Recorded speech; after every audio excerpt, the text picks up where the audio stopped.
Anamwambia Daudi ya kwamba niombe mataifa nami nitakupa kuwa miliki yako, na miisho ya dunia kuwa sehemu ambayo utaitawala. Bwana Yesu asifiwe. Kwa sababu ya capacity ambayo alikuwa nayo Daudi, alikuwa na uwezo wa kupewa mataifa. Kwa sababu gani? Alikuwa anaelewa kwamba neno lako ni taa ya miguu yangu. Alikuwa anajua wapi anaweza kupata kitu kinachoitwa nuru. Tunaendelea na wakati wa toba. Bwana Yesu asifiwe. Ndio maana nimepata nguvu pia ya kuendelea kufundisha hichi kitu. Tunaendelea kuomba na toba na rehema kwa ajili ya majira haya, mioyo yetu. Mungu atutakase, Mungu atuumbie mioyo safi, Mungu atusafishe. Kuomba toba ni jambo la kwanza. Hilo ndio jambo la kwanza la kuomba toba. Ikiwa watu wangu walioitwa kwa jina langu, Nyakati wa pili sura ya 7 mstari ule wa 14, walioitwa kwa jina langu watajinyenyekeza na kuomba na kuziacha njia zao mbaya, Mungu anasema nitasikia toka mbinguni. Watakapoacha njia zao mbaya na kunitafuta uso wangu, anasema nitasikia, nitawasamehe makosa yao na nitaiponya nchi. Bwana Yesu asifiwe. Jambo la kwanza ni kuomba toba, kama tunavyoomba toba. Lakini hatuishi kuomba toba, na kuna kuacha njia zako mbaya. Na baada ya kuacha njia zako mbaya, unatakiwa ujue kwamba unatakiwa uelekeze uso wako wapi. Kwa sababu kama utaomba toba na hautafundishwa kuacha kile ambacho unakitenda, na hautajua kwamba unatakiwa uelekee wapi, uso wako utazame sehemu gani, muda wowote, saa yoyote, una uwezekano wafanyaje? Kurudi nyuma. Daudi anasema ya kwamba macho yangu nimemwelekezea Bwana, naye ananitoa kwenye wavu. Bwana Yesu asifiwe. Ni lazima ujue kwamba focus yako inakuwa wapi. Kama utaomba toba na mfumo wa maisha hautabadilika, utakuwa ni ule ule, ni swala la muda. Bwana Yesu asifiwe. Na ndio maana utajikuta uliomba toba mara nyingi, ulilia sana. Lakini wakati huu, hebu fanya kuwa ya tofauti. Amua kufanya kwamba mwaka huu, hii ninayoomba ni toba ya kubadilisha maisha yangu, ni toba ya kubadilisha moyo wangu. Na nikasema kwamba mtu anapotenda dhambi sio matokeo tu ya udhaifu. Anapotenda dhambi ni matokeo ya nguvu ambayo imemfanya aweze kutenda nini? Dhambi. Bwana Yesu asifiwe. Fungua kitabu cha Warumi sura ya 7 mstari wa 23. Tuingie sasa kwenye somo, roho za uharibifu kwa namna gani ambao zinatenda kazi kwenye maisha ya watu. Warumi sura ya 7 mstari wa 23.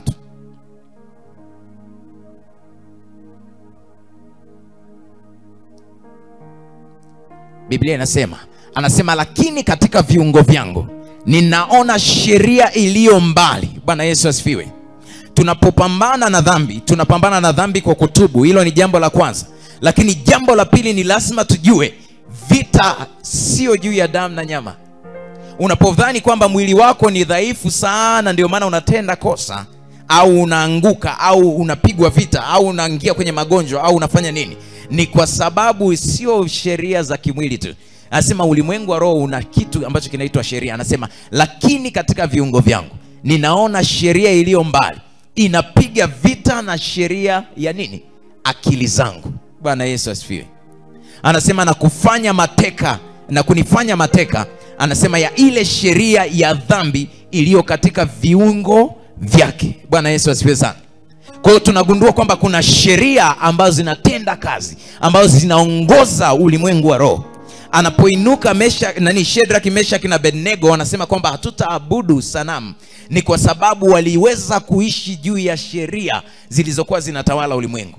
Bwana Yesu asifiwe. Na tunaona kwamba ilipotengenezwa sanamu, usisahau kwamba sanamu alitengeneza mtu mmoja, lakini ibada haikutakiwa ya mtu mmoja. Walikuwa wanalazimishwa watu wote waingie kwenye sheria ya kumwabudu nani? Sanamu. Waliposimama walikuwa wanaenda kinyume na sheria. Unapomuona Danieli anaingia anaomba toba kwenye kitabu cha Danieli sura ya 9 kama baba anavyotufundisha, ni kwa sababu alijua kwamba kuna sheria ambazo zinaongoza nchi ile, na pasipo kuingia kwenye toba na kuondoa ule uteka, sheria ambayo ilikuwa inatawala. Maana sheria ya dhambi ni mauti. Na ndio maana Biblia inasema mshahara wa dhambi ni nini? ni mauti. Kwa hiyo Adamu anapotenda dhambi anafukuzwa na tunaona hakuna msamaha. Ni kwa sababu sheria ya ulimwengu wa roho, anayekosea ni lazima ingie kwenye nini? Kwenye mauti. Kwa hiyo anapokuja Yesu kufa msalabani ni kwa sababu ya kulipa deni la nini? La dhambi zetu. Kwa hiyo tunaona anamfukuza Adam kwenye bustani ya Eden alipokula tunda la ujuzi wa mema na mabaya, na akamfukuza asile la uhai. Ni kwa sababu angekula la uhai angekuwa ni vile vile wa maovu maisha yake. Kwa hiyo angekuwa yuko chini, angekuwa ameongeza jeshi kwa shetani. Kwa hiyo Mungu alijua huyu mtu kama hatakufa, mauti kama haitatokea kwake yeye, ina maana hatuwezi kumrenew, yani kumhuisha tena. Kwa hiyo Yesu au Mungu mwenyewe anawatoa kwenye bustani ya Eden kwa sababu wameshashika uovu, na chanzo cha uovu kilikuwa ni adui. Lakini baada ya uovu wowote ni malipizi, baada ya uovu wowote ni kupigwa. Kwa hiyo aliwatoa kwenye bustani ya Eden ili wasije wakala wakaishi milele. Na ndio maana anakuja Yesu, kwa sababu Yesu angezaliwa wakati Adamu ameshakula lile tunda la uzima wa milele, ina maana asingeweza kufa kwa ajili ya dhambi. Angekuwa ni pati ya mauti ya milele, angekuwa ni pati ya lile tanuru la moto la nini? La umilele. Ndio maana alimzuia. Tunaona ndio maana Mungu anasema niliwachagua tangu mwanzo. Sasa ukisoma hapo kwamba niliwachagua tangu mwanzo, tangu asili, unakuwa huelewi ni kwa sababu gani. Yani tangu kuwatoa kwenye bustani ya Eden, yani ile ilikuwa ndio favor ya kwanza. Yani kama kuna kushukuru, kunatakiwa kushukuriwe, ile ilikuwa ndio shukrani ya kwanza. Kuwatoa mahali ambapo wangeweza kula tunda la uzima na likalindwa. Kwa sababu wangekuwa wamekula lile kama aliowapa shetani na wangekula na uzima, ina maana wangeishi wakiwa waovu milele na Mungu asingeweza kuwalipia, kwa sababu wao ilikuwa ni lazima wafe. Kwa hiyo Yesu amekuja, anatokea kwetu kupitia Mariam. Ina maana anazaliwa kupitia mwanadamu ili afe kama mwanadamu, kwa sababu ilikuwa ni mwanadamu afe, sio Mungu, sio Yesu. Ilibidi mwanadamu. Na ndio maana Yesu alikuja akavaa mwili kama wa mwanadamu, akatembea kama mwanadamu, akaona njaa kama mwanadamu, akafanya vitu vyote kama mwanadamu, aliomba kama mwanadamu anavyotakiwa kuomba. Na cha kushangaza ni kwamba yeye ndiyo Mungu. Kwa hiyo alikuwa anamuomba nani? Ilibidi afuate sheria zote za kibinadamu ili aweze kushinda sawa sana mwanadamu, ili aweze kulipa nini? Deni. Kwa hiyo rudi pale, huko anasema lakini katika viungo vyangu ninaona sheria iliyo mbaya inapiga vita na ile sheria ya akili zangu. Bwana Yesu asifiwe. Unapoona unaingia sana kwenye makosa, ni kwa sababu kuna sheria tayari imeshatengenezwa. Tunaposoma kitabu cha Efeso ile sura ya 6, Paulo anapoambia kwamba tusivae silaha zote tukipingana siji na fahame na nini na nini.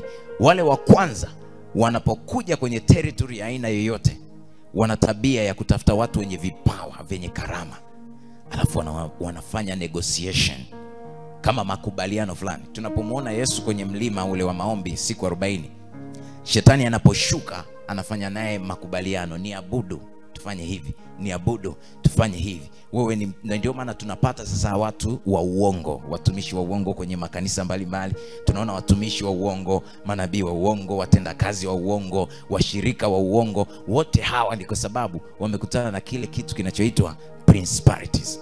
Wakikutana nao wanawaambia sasa, katika huko kuabudu kwako ongeza uzinzi, katika hiki hapa ongeza kuiba fedha, katika hiki hapa ongeza masengenyo, katika hiki hapa, kwa sababu yeye anadhani ni vitu vya kawaida, lakini hajui anaingia kwenye kitu kinachoitwa sheria ambazo zinapiga, zina control akili. Na ndio maana utakuta unaweza ukaingia kwenye uovu, kuingia ni bure, lakini kutoka sio kwepesi.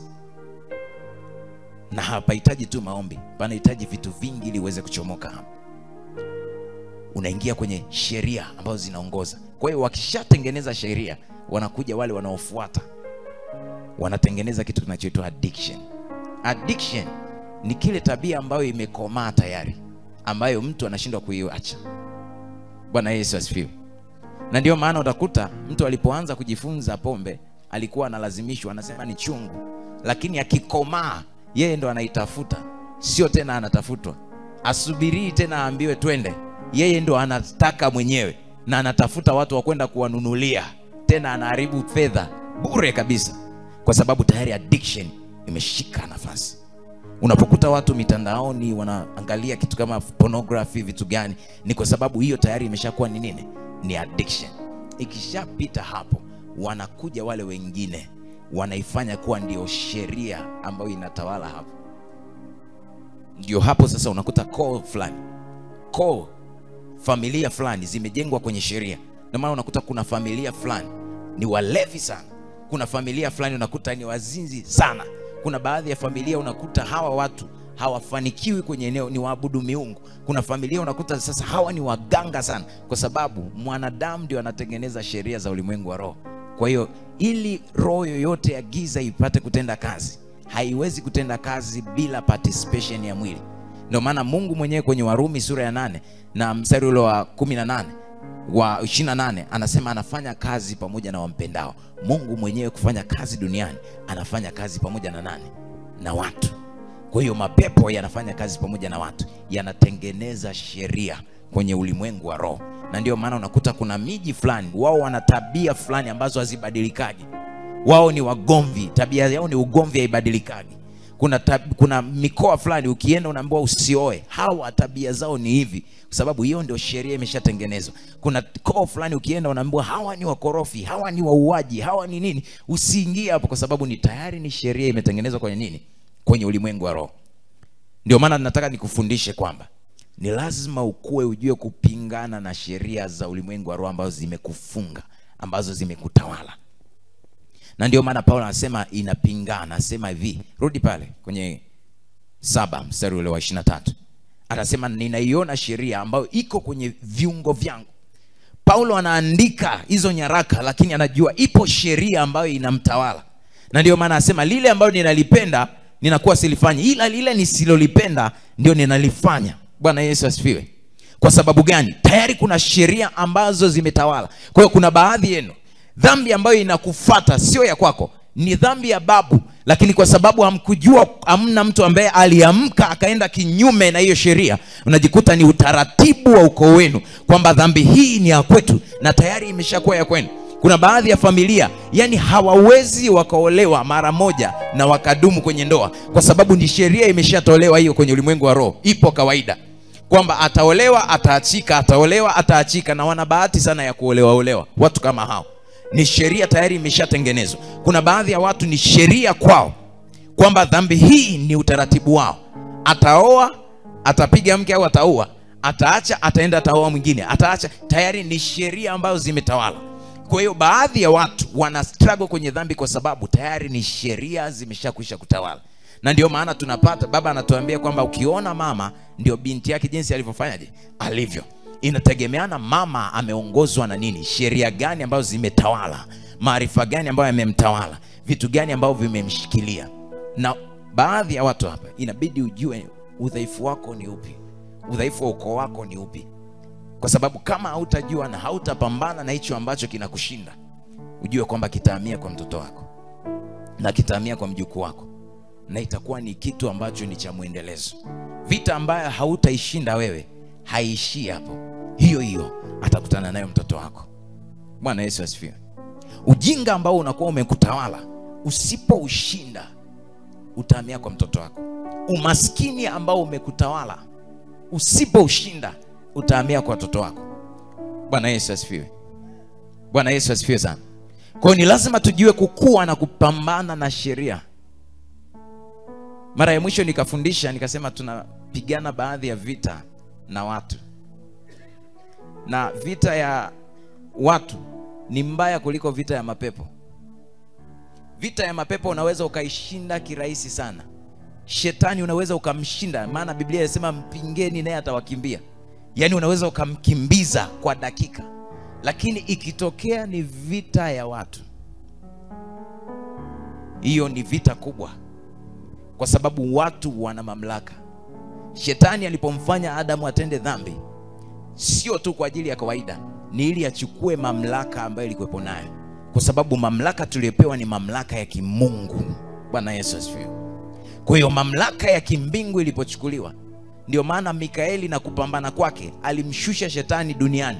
Lakini alipokuja mara ya pili kuja kuudai mwili wa Musa, yeye mwenyewe alifika mahali akasema hii siwezi. Akasema Bwana na nani? akukemee. Bwana anafanyaje?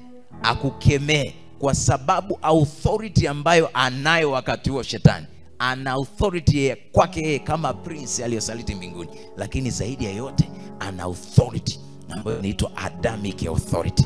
Kwa hiyo huwezi kumwangusha. Ilibidi Yesu atoke huko, aje ashuke mwenye mamlaka, aje anyang'anye ile mamlaka. Kwa nini? Kwa mauti.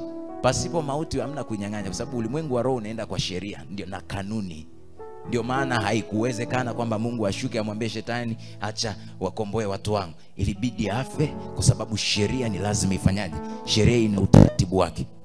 Kwa hiyo alipoanguka ana Adamic authority, alikuwa anamkemea. Kwa hiyo shetani anakufanya wewe utende dhambi au anakuangusha ni ili achukue hiyo mamlaka. Na akishachukua hiyo mamlaka, anatengeneza sheria. Zinatawala familia, zinatawala ukoo, zinatawala nini. Ndio maana kuna baadhi ya church unakuta, ilikuwa naangalia baadhi ya video kwenye makanisa fulani, unakuta kanisa mtumishi ni kama ana mapepo, kama haeleweki, na wale watu unashangaa hawajui, hawaelewi, wanamwabudu, wanamwambia wewe ndio Mungu wetu. Tanzania hapa, sio nchi za nje, wanamwabudu mtu, anawaambia kwamba mimi ndio Yesu, nimetoka huko, mimi ndio niliumbwa kabla ya Adam, na wanapiga makofi, wanashangilia, sababu tayari wamefungwa na sheria.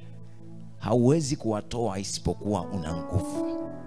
Huwezi kuwatoa isipokuwa umekuwa. Tunarudi tena, vita ya watu ni mbaya kuliko vita nyingine yoyote. Ogopa vita ya watu kuliko vita ya shetani. Ogopa vita ya binadamu kuliko kitu chochote ambacho umewahi kukutana nacho. Bwana Yesu asifiwe. Ikiwa ni shetani au ni pepo limemkamata mtu, tuna uwezo wa kulikemea na likamwachia.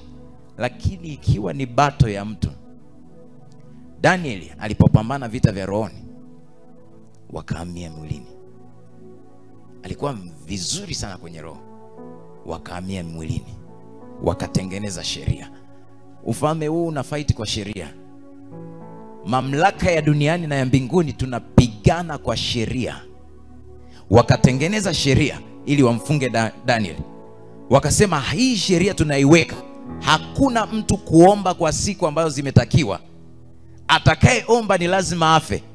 Hasa cha ajabu ni mfalme alikuwa anampenda Daniel kuliko kitu cha kawaida, ndio maana alimpandisha akamweka vyeo vya juu. Lakini kwa sababu za sheria, wanasema sheria zao zilikuwa hazifanyaje? Hazibadiliki. Ndio maana Yohana Mbatizaji alipokosea, baba akamwaahidi mtoto wake, chochote unachotaka, hata nusu ya ufalme.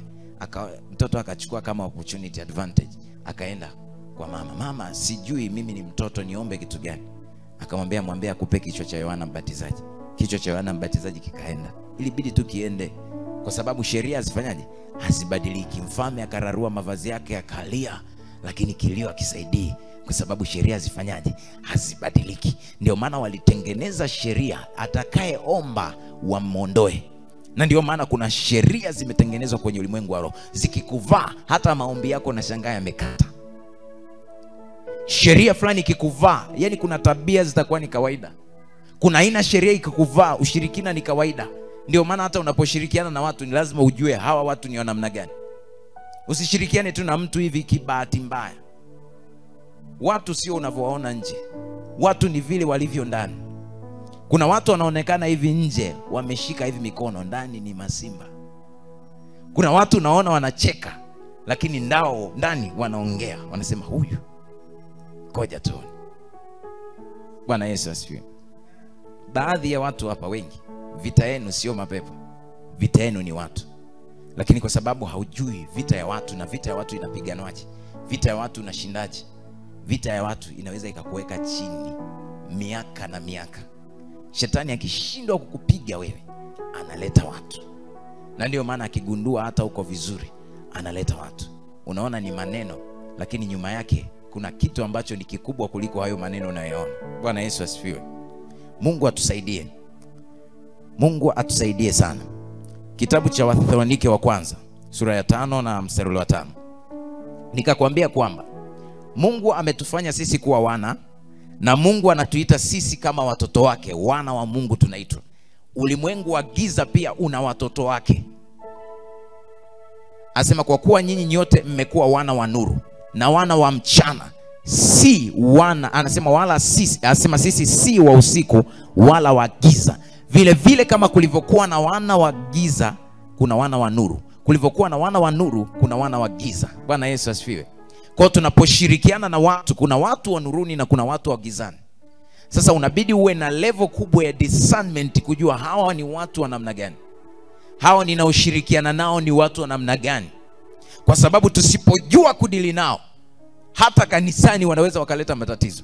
Tusipojua namna ya kudili nao, hata mngejitahidi kwa maombi kiasi gani, kama hamjajua kudili na aina ya watu vizuri na kuwaweka kwenye position ambazo wanastahili, hamwezi kuvuka. Ndio maana hata watu kwenye kazi zao sio mapepo yanayoshuka, ni watu, ni majirani, ni nini. Sisi ambao tumechelewa kwenye wokovu tukafanya biashara sana, tunaelewa hivi vitu. Kuna mtu akikuangalia tu hivi, unajua imeisha. Bwana Yesu asifiwe. Vita ya watu ni mbaya kuliko vitu vya yani kuliko namna nyingine yoyote ile ya vita. Kutoka 23:23.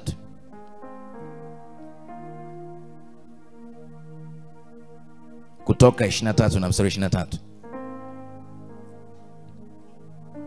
Biblia inasema kwa kuwa malaika wangu atatangulia mbele yako na kukufikisha kwa, anasema na kukufikisha kwenye Mwamori na Mhiti na Mperezi na Mkanani na Mhivi na Myebusi, anasema nitawakatilia mbali.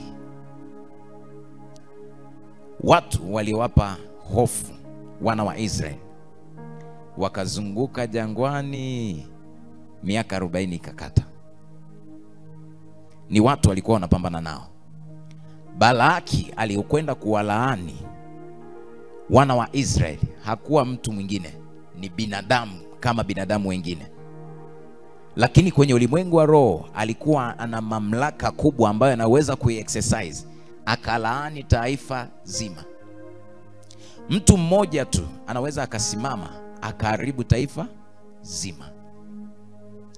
Sasa angalia, hawa ni watu walioitwa na Mungu. Wao wamekaa wamerelax, hawajui kwamba kuna vita sio ya kiroho. Ile ya kiroho Mungu alishapita juu ya miungu akaua, ila hii ya wanadamu ndio iliwafanya wasiende mbele, wakajikuta kwamba wamejengewa hofu. Ndio maana lazima ujue hata aina ya watu unaoshirikiana nao. Kuna aina ya watu wakikujengea hofu kwenye maisha yako, hautakaa uje kanisani. Kuna aina ya watu wakikuambia neno moja, hautakaa ukanyage kwenye madhabahu tena. Bwana Yesu asifiwe sana. Ni lazima ujue hata kujilinda na masikio yako. Taarifa mbaya zinapokuja, ni lazima ujue namna ya kuzipokea na kuziweka mahali pake panapostahili. Ukiziweka mahali penye ibada, sehemu yako ya kumweka Mungu, hautakaa kanisani. Wana wa Israeli wakaletewa taarifa, wakina Kalebo wamekuja na Yoshua, wana taarifa nzuri. Ile nchi ina majitu, lakini tumewaona hawa tunaweza kuwapiga. Watu wa pili wanaleta taarifa, wengine hawa wa kwanza wanaleta taarifa, wanawaambia sasa tumeona kuna majitu, tumejiona sisi kama mapanzi, na tumejiona kama mapanzi wale watu watatuua. Watu wachache walisababisha watu wazunguke miaka mingapi? 40 jangwani. Kuna mtu akisambaza umbea mmoja, mnaweza mkazunguka kanisani hapa kuzitafuta baraka miaka 10, miaka 20 kwa ajili ya mtu huyu. Mtu huyu kanisa likashindwa kuendelea likakua kwa ajili ya mtu huyu.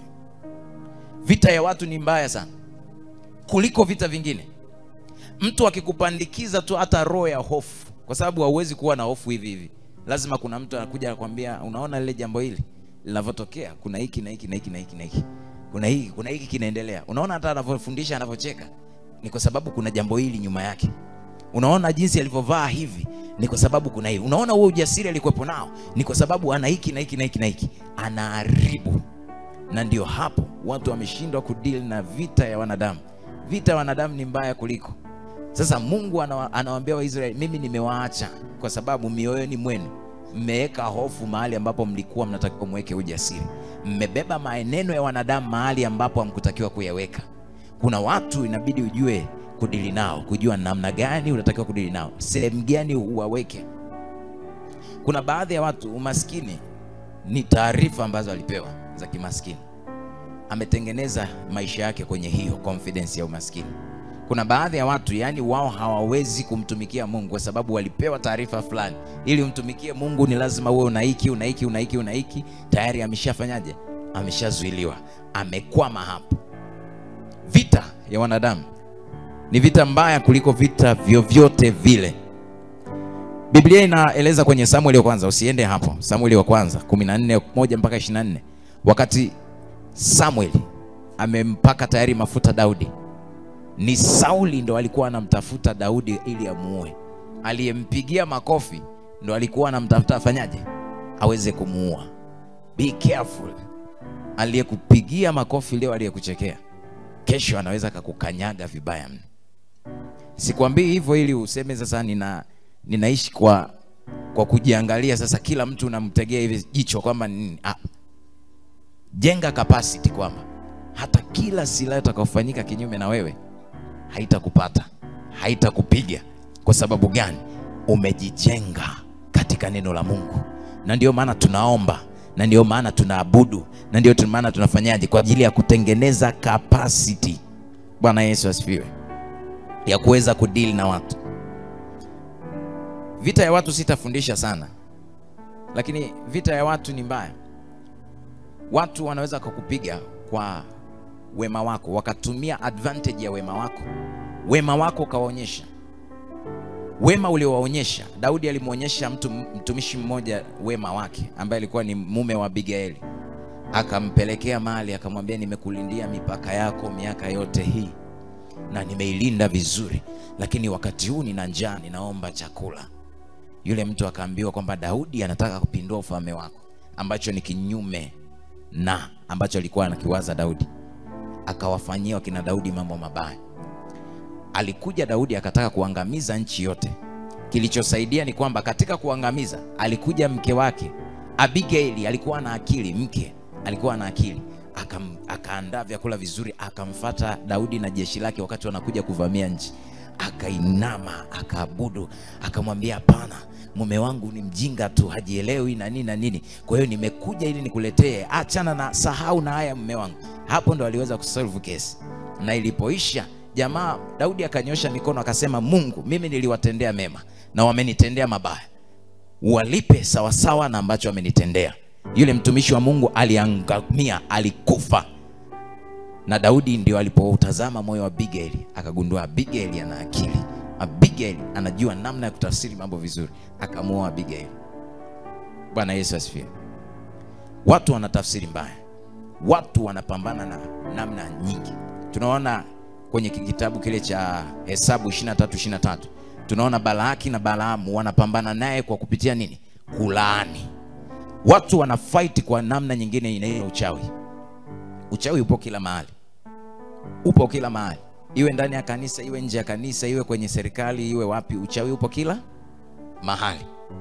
Sasa usipokuwa na capacity, tunapofundisha watu waache toba, waombe toba, waache uovu, waache hivi nini, ni kwa ajili pia ya wao kuwatengenezea mazingira ya kwamba anapokuja adui akose mlango wa ufanyaje wa kuingia. Maana adui ana tabia ya kutengeneza advantage ili aingize kuingia. Hakuna mtu anaweza akaingia kama haujamfungulia mlango. Mchawi aliyekuweza leo ni kwa sababu ulifungua mlango wa wewe kukuweza. Ukiona mtu amekuletea maneno na amekuvunja moyo, ni kwa sababu ulitega sikio kumsikiliza. Bwana Yesu asifiwe. Ukiona jambo lolote limekukuta lilo baya, ni kwa sababu ulitengeneza mlango wa wewe kukutwa na hilo jambo baya. Kama ungefunga mlango. Kuna battle moja inaitwa battle of attrition. Tutakuja tujifunze aina ya vita, aina na dimension zake, viwango vya vita, namna ya kupambana vita. Na ndio maana watu wengi wanaingia kwenye vita wanaanguka, wanaingia kwenye vita wanashinda leo, kesho wameanguka. Leo amejipiga kifua, kesho ameanguka. Ni lazima ukue kwenye vita. Neno lako linakuwa ni sheria kwenye ulimwengu wa roho. Yaani ukitamka ya kwamba hapa hakuna mchawi, hakuna uganga, inakuwa ni sheria ya kwamba biashara hii, hakuna umaskini kwenye biashara yangu. Iwe ni asubuhi, iwe ni mchana, iwe ni jioni, hakuna cha kukupiga. Ukiona umekwama kwenye, ili unajua hata umaskini ukikukuta wewe, Ni kweli kanisa linaweza likapitia mahali pabaya, mahali pagumu sana, lakini haitakiwi kila mtu apitie mahali pagumu. Inategemeana na wewe umesekiwa covenant kwa namna gani, agano lako na Mungu umelilinda kiasi gani. Mtumishi akutengenezea agano. Kuna agano la kanisa, kuna agano binafsi. Ndio maana baadhi ya watu unashangaa hapa Tanzania tunalia, lakini watu wanajenga magorofa. Kwenye kanisa kuna watu wanalia hawana hela, ila kuna baadhi ya watu ukienda kwao ukosi hela. Mimi nimechagua kuwa aina ya hao watu. Sijui umechagua kuwa aina ya watu gani. Bwana Yesu asifiwe sana. Kuna baadhi ya watu ukienda kwao, yani hata siku moja huwezi kukuta kitu kinachoitwa ugonjwa. Huwezi kukuta mawazo kwenye maisha yao, kwa sababu ya aina ya uwezo ambao wamejitengenezea. Hairuhusu silaha ya adui ya namna yoyote ikaingia. Bwana Yesu asifiwe sana. Kuna baadhi ya watu ukisubiria anguko lao utatafuta mpaka unakufa, hawatakaa waanguke. Hata leo ukiwaona wameanguka, wanajua imeandikwa ya kwamba mwenye haki wangu ataanguka hata mara 7 atasimama tena. Ni lazima ujue namna ya kujirinyo. Hata kama wamekuangusha kwa namna gani, ni lazima ujue namna ya kujirinyo. Ukisubiria wakupe amani, hakuna mwenye amani ya kukutosheleza wewe atakayekupa. Kila mtu anahitaji amani, kila mtu anahitaji upendo. Nikawa juzi kiongozi mmoja anitafuta, ananiambia watu wangu wananilaumu, ni kiongozi wa church fulani. Watu wangu wanalaumu church haina upendo. Kaambia hatutafuti upendo. Yani waambie kama kuna mahali wanatafuta upendo, hawatakawa upate. Upendo uko ndani yao, lakini hawatambui upendo kwamba uko ndani yao. Kwa hiyo wanasubiria kupewa, hawasubiri kuona ule ambao uko ndani yao wakaudhihirisha. Kwa sababu upendo hatujifunzi, upendo ni asili yetu. Upendo ni tunda la kwetu. Na ndio maana Mungu ni pendo na sisi ni pendo. Tukisema Mungu ni nguvu, basi na wewe jua ni nguvu. Na ndio maana akasema kwenye kitabu cha Yohana kwamba kama yeye jinsi alivyo ndivyo na sisi tulivyo. Kama yeye Mungu hakati tamaa, na sisi hatukati tamaa. Kama Mungu yeye haanguki, na sisi hatuanguki. Kama Mungu yeye hazimii, na sisi hatuzimii. Na ndio maana akasema muwe hodari na muwe wa ushujaa, hata nitakapowaweka maadui zenu chini. Unajua kwamba hata watakusanyika kwa silaha zozote hazitafanikiwa. Ni lazima ujue. Na ndio maana Biblia inasema na kila silaha itakayofanyika kinyume na wewe haitafanikiwa. Maana hakuna silaha inaweza ikafanikiwa kinyume na Mungu. Na ndio maana akasema hakuna uganga juu ya Israeli, hakuna uchawi juu ya Yakobo, na habari zao zinasemwa asubuhi, mchana, jioni, kwa sababu hawa watu wanaitafakari sheria ya Mungu. Na ndio maana Mungu akamwambia Yoshua, na kitabu hiki cha Torati kisitoke kinywani mwako, bali ukitafakari asubuhi, mchana na jioni, na utakuwa hodari katika kutenda kwako. Kwa sababu gani? Ukitafakari sheria ya Mungu unajua kwamba hakuna majira, hakuna nyakati zitafika. Hautengenezi majira kwa filosofi za ulimwengu. Ulimwengu ukisema ninaanguka, sisi neno linasema ya kwamba hakuna kuanguka. Ijapo watasema kuna kuanguka, lakini neno linasema kuna kuamka tena. Usifurahi juu yangu ya adui yangu, niangukapo mimi nitasimama tena. Watakusanyika, lakini sio kwa ajili ya kusudi langu. Hawatafanikiwa, hawatashinda, bali tunashinda na zaidi ya kushinda katika yeye aliyetupenda. Tunajua kwamba upo ushindi ndani yetu. Hatusubiri mtu wa kututia moyo kwamba amka, unajitia moyo. Na ndio maana akamwambia jitie moyo, jitie nguvu. Ndio maana Daudi anajifariji mwenyewe. Hakusoma mahali popote, ila anafika anasema ya kwamba nipitapo katika bonde la uvuli wa mauti sitaogopa mabaya, kwa sababu gongo lako na fimbo yako vinanifariji.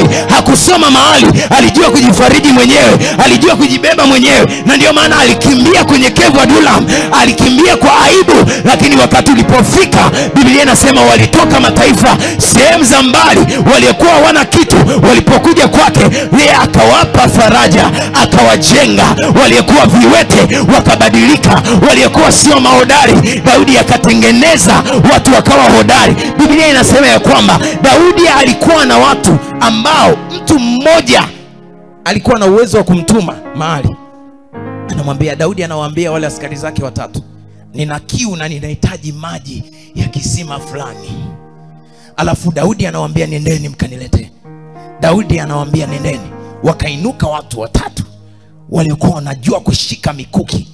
Kuna zama ambazo walipigana kama jeshi, lakini akawaambia wakati huu situmi jeshi, kwa maana mtu mmoja ni sawa sawa na watu 1000. Mtumishi wa Mungu Elisha akamwambia mtumishi wake, ya kwamba wewe unaona tupo wachache, akamwambia tuko wengi, ngoja nikufungue macho. Na mimi leo ninakufungua macho. You are not alone. Hauko mwenyewe. Hauko mwenyewe. Nyuma yako kuna ufalme wa Mungu. Nyuma yako kuna Mungu mwenye nguvu. Nyuma yako kuna Mungu asiyeshindwa. Nyuma yako kuna uweza, kuna nguvu.